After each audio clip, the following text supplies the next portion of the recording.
Hello and welcome to Florence and Flowers instructional tutorial on how to make a dried flower hair crown. Hopefully you've got one of our dried flower hair crown kits. If not, head over to www.florenceandflowers.co.uk where you'll be able to purchase one. So the focus of today's tutorial is teaching you how to make a dried flower hair crown, something similar to what we've got on the lovely page here. So first thing you need to do is work out how big you're going to need your crown to be. So you need to take a head circumference measurement. So if you don't have a tailor's measure at home, the easiest thing to do is get a piece of twine or a bootlace or anything that you've got laying around and just put it around your head where you think you'd like the crown to sit. So sometimes people like to wear them kind of straight across the brow. And sometimes people prefer to wear them sort of higher up on the crown. Have a little play in front of the mirror, seeing where you think you'd like yours to sit, and then just tie the piece of string round or hold it in place, take it off. I then cut it, and then I will measure that with a tape measure, and that will tell me how long I need it to be, or I'll just make the crown the same length as this piece of string. So that one's 55 centimetres. You can make them a little bit adjustable, but it's always good as a starting point to have a bit of an idea of what you're aiming for. So the technique that we're going to use is called the wiring and taping method. So this is a traditional floristry technique. Most of the flowers that have come in your kit can be wired up in exactly the same way. There's a couple of things that are different and I'll talk you through those. You should have had what we call some practice flowers in your kit. They're a good starting point, particularly when it comes to taping. Just have a little practice on those. But I'm going to show you how we would wire up a sprig of flowers to go into your hair crown. So you've probably got something like this in your kit. This is called Damosa. It's a good filler flower, and what you want to do is you want to cut yourself off a little sprig of it. I'm going to just tuck him in there. Anything that's got a stem can be wired in exactly the same way. So we're going to take one of our silver wires, we're going to bend over the top part of that wire, just about there. Hopefully you can see that. Kind of looks like an old-fashioned hairpin maybe, or a shepherd's crook. And we take that and we put that doubled over piece just on top of the stem, sort of pinch it together. So can you see we've got the short piece of wire there and the long piece of wire. We're going to pick up the longer piece of wire, still pinching that together nice and firmly, and we're wrapping it round several times so it's wrapped around the stem and also the shorter piece of wire. And then take your scissors and cut off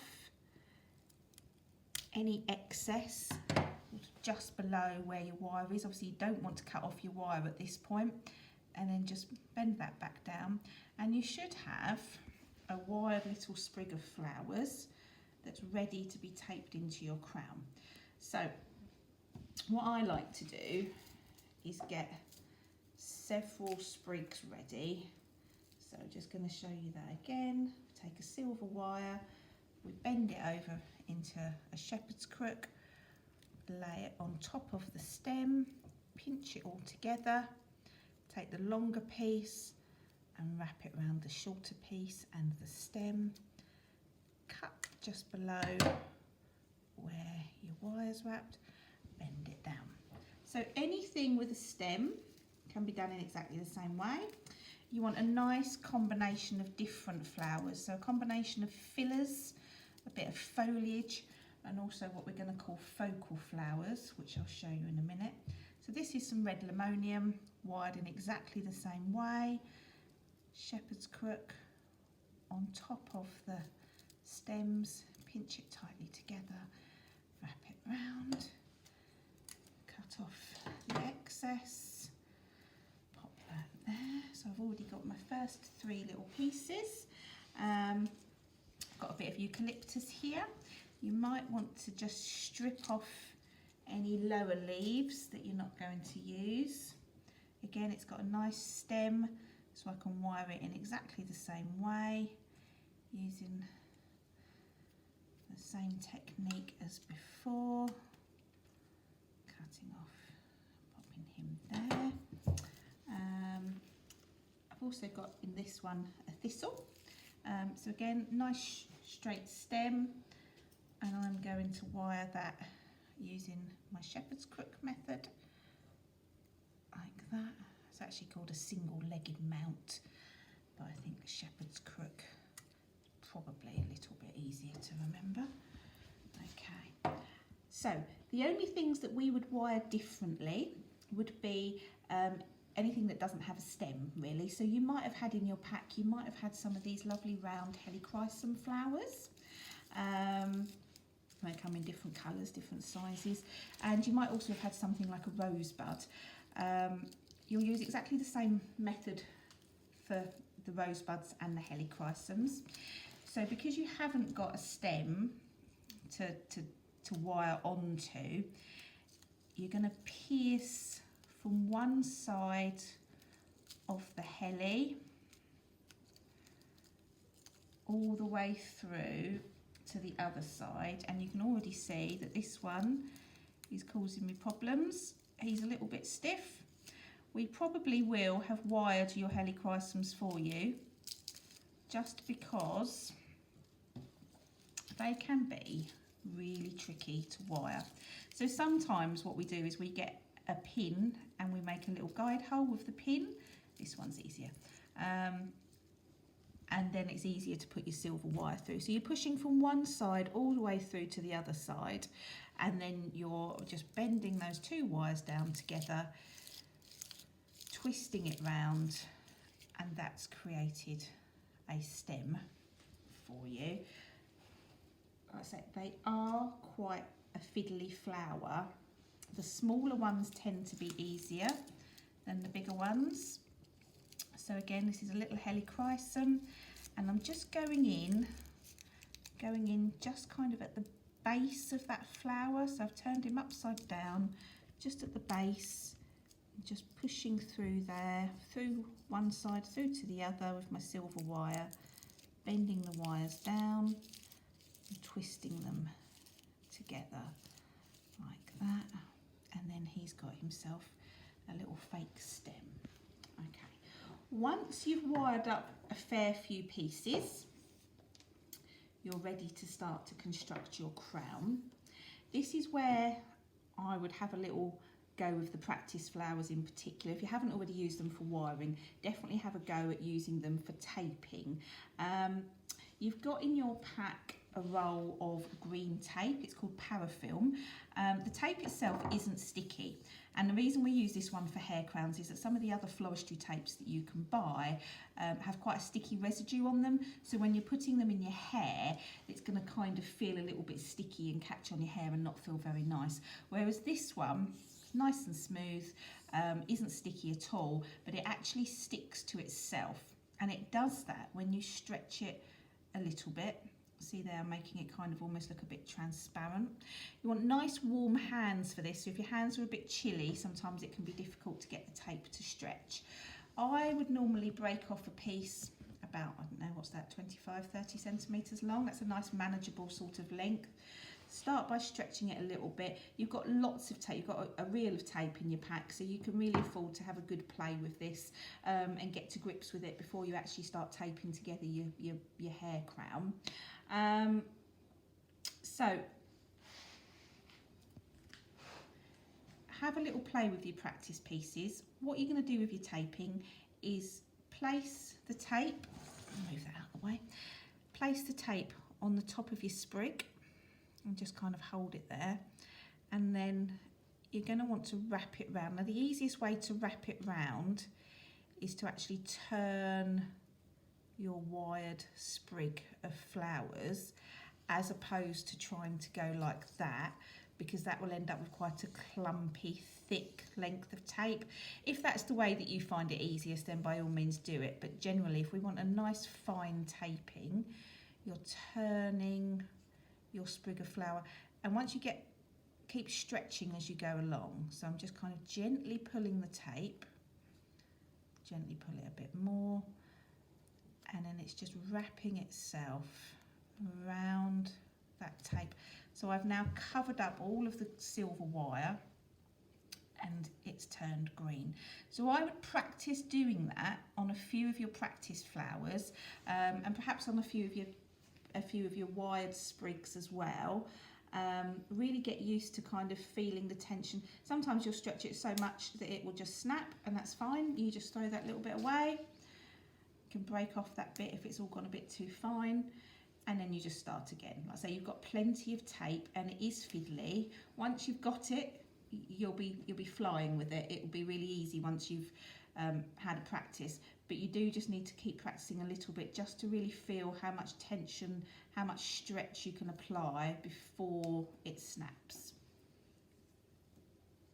Once you're ready and you're confident and you want to start constructing your crown, in your kit you will have had a little green wired loop. If for any reason you want another one of those, perhaps you've lost it, you can make one just by putting together 2 silver wires and wrapping them in tape and then bending them round. But we will have done this bit for you just to start you off. So that's what you should have in your pack. You should have something like that. And that's going to be the first part of your hair crown. And the idea is that we're going to tape sprigs into a long length all the way down, that then, because they're on wires, they're nice and flexible and we can bend it round and join it into a circle. If we hadn't wired the flowers and we just used stems, particularly with dried flowers, you wouldn't have the flexibility to be able to kind of bend it round. You might be able to do it, but it would be a little bit more stiff. You'd probably have bits poking out, and you certainly wouldn't get such a nice finish as you will get by wiring each of your sprigs of flowers individually first. So we're starting with our wired loop, and then I normally start with something like a bit of filler flower, because what I want to do is kind of cover over this loop a little bit so we don't see it at the end. So I get my first sprig and I lay it on top of my loop like that, and then I get my tape, place it on there, again sort of pinching it with my thumb, and then get your first twist round there, and then you're just wrapping that tape round again by spinning round the flowers. So that's now joined on to our first loop like that. We now want to put another sprig of flowers on, so I've now got something different, and I'm just going to tuck that in. Now I tend to wire things on so they kind of go like that as they go down. That makes a wider style of crown. However, if you wanted something more delicate, you would put this one on directly below the first one rather than at an angle. Now, I'm going to go for something a bit more wild, a bit more of a statement crown. So I'm going to tape that just about there. So again, taping in exactly the same way, twiddling it round, covering up all of that silver wire. And then I'm going to put in maybe something like a thistle, taping that on in exactly the same way, like that, and then something sort of popped in just there. So each time, break off another bit of tape. Each time that I do this,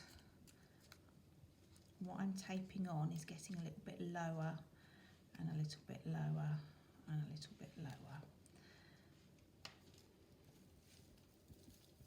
So put something else on under there, taping that on.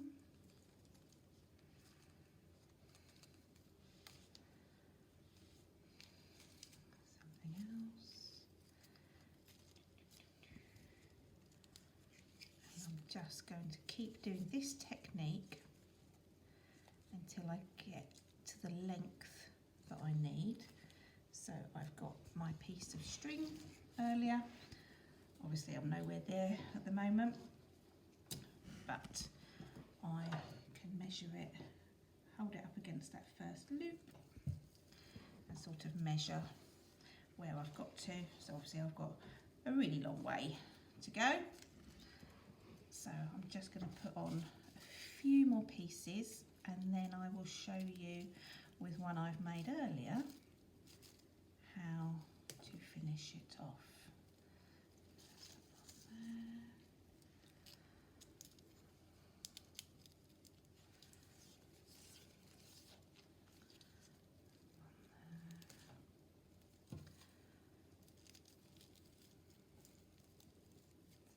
I tend to make my crowns so they don't have any gaps.